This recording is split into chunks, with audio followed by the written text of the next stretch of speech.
കഴിഞ്ഞ ദിവസം രാവിലെ പ്രയാഗ്രാജിലെത്തിയ മഹാകുംഭമേളയിൽ പങ്കെടുക്കാമെന്ന് കരുതി ശനിയാഴ്ച രാത്രി ന്യൂഡൽഹി റെയിൽവേ സ്റ്റേഷനിലേക്ക് കടന്നെത്തിയവരാണ് അധികം വൈകാതെ ആശുപത്രിയിലേക്ക് എടുത്തുകൊണ്ടുപോയത്.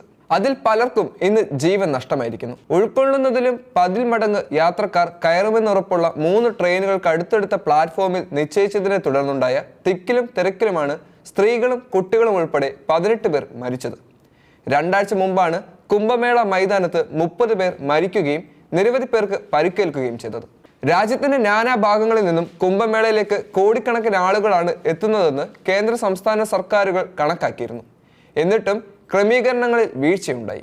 ആയുസിലെ അത്യപൂർവ തീർത്ഥാടന യാത്രയ്ക്കെത്തിയവരുടെ അന്ത്യയാത്രയായിരുന്നു അതിനെതിരെ എടുത്ത നടപടിയും. കുംഭമേളയിൽ തിരക്കേറാനിടെയുള്ള ശേഷിക്കുന്ന ദിവസങ്ങളിലും സുരക്ഷിതമാക്കുകയും വേണ്ടത് അത്യാവശ്യമാണ്.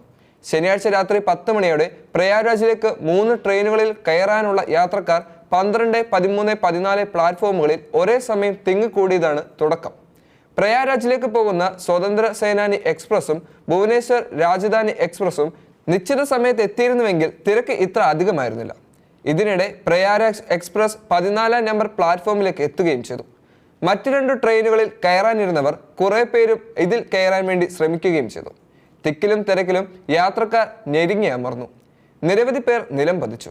5 കുട്ടികളും 11 സ്ത്രീകളും ഉൾപ്പെടെ 18 പേർ മരിച്ചെന്നാണ് പ്രാഥമിക കണക്കുകൾ.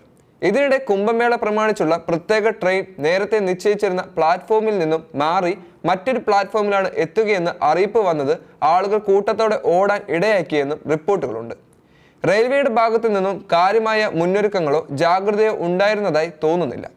ഹൈന്ദവ വിശ്വാസപ്രകാരം 6 വർഷത്തിലൊരിക്കൽ അർദ്ധ കുംഭമേളയും 12 വർഷത്തിലൊരിക്കൽ പൂർണ്ണ കുംഭമേളയുമാണ് നടക്കുന്നത്. ഇത്തരം 12 പൂർണ്ണ കുംഭമേളകൾ ഉണ്ടാകുമ്പോഴാണ്, അതായത് 144 വർഷത്തിലൊരിക്കലാണ് മഹാകുംഭമേള ഉണ്ടാകുന്നത്. ഇക്കൊല്ലം ജനുവരി 13 തുടങ്ങിയ മഹാകുംഭമേള ഫെബ്രുവരി 26 സമാപിക്കുകയും ചെയ്യും.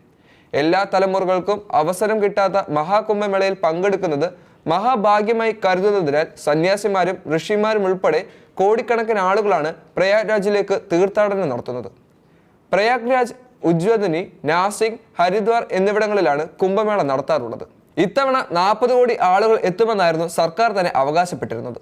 അതേക്കുറിച്ച് ഭിന്നാഭിപ്രായങ്ങളും ഇപ്പോൾ ഉയരുന്നുണ്ട്. ഇതിന്റെ പകുതി ആളുകൾ പോലും ഒരിടത്ത് ഉൾക്കൊള്ളുന്നതും സൗകര്യങ്ങളില്ലാത്തതും ഒട്ടും എളുപ്പമല്ല.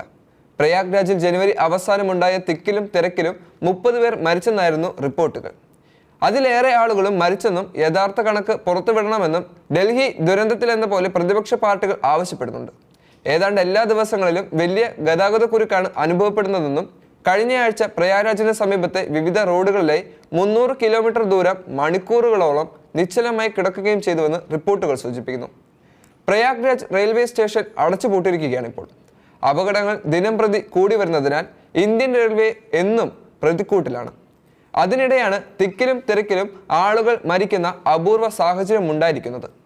പ്രയാഗ്രാജിലേക്കുള്ള ട്രെയിനുകളിൽ കൊള്ളാവുന്നതിലധികം ആളുകളാണ് കയറുന്നത്. അത്തരം 3 ട്രെയിനുകളിലേക്കുള്ള യാത്രക്കാർ അടുത്തടുത്ത പ്ലാറ്റ്ഫോമുകളിൽ ഒരേ സമയത്ത് എത്താൻ ഇടയാക്കിയത് തന്നെ കെടുകാര്യസ്ഥതയാണ്. പോലീസോ റെയിൽവേ ഉദ്യോഗസ്ഥരോ പോലും സ്ഥലത്തുണ്ടായിരുന്നില്ലെന്നാണ് ദൃക്സാക്ഷികൾ ഇപ്പോൾ പറയുന്നത്. അന്വേഷണ റിപ്പോർട്ട് പുറത്തു വരാനിരിക്കുന്നതേ ഉള്ളൂ.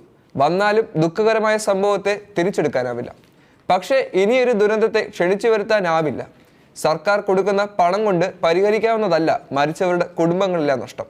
പേടി സ്വപ്നമായി കഴിഞ്ഞ യാത്രകളെയും തീർത്ഥാടനങ്ങളെയും ശുഭമാക്കണമെങ്കിൽ റെയിൽവേ ടിക്കറ്റ് വിറ്റാൽ മാത്രം പോരാ, വാങ്ങുന്ന കാശിന് പണിയെടുക്കുകയും വേണം.